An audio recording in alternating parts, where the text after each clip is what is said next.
amazing destination today is Kuwait. Officially, the State of Kuwait is a country in West Asia.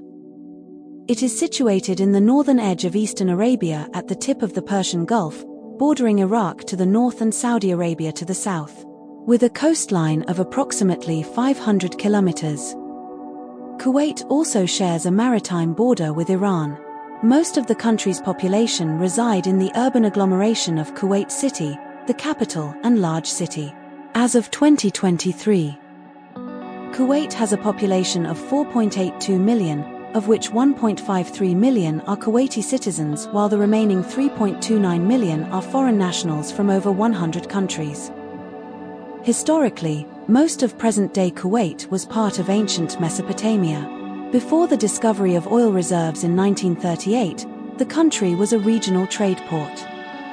From 1946 to 1982, the country underwent large-scale modernization, largely based on income from oil production.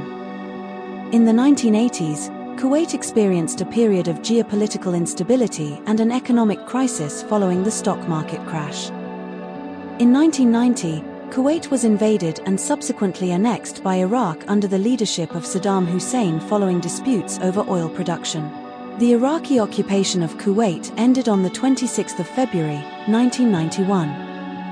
Following military intervention by a coalition led by the United States and several other nations. Like most other Arab states in the Persian Gulf, Kuwait is an emirate. The emir is the head of state and the ruling Al Sabah family dominates the country's political system. Kuwait's official state religion is Islam, specifically the Maliki school of Sunni Islam. Kuwait is a high-income economy, backed by the world's sixth-largest oil reserves. Kuwaiti popular culture, in the form of theatre, radio, music, and television soap opera, is exported to neighboring Gulf Cooperation Council states. Kuwait is a founding member of the GCC and is also a member of the UN, AL, OPEC, and the OIC.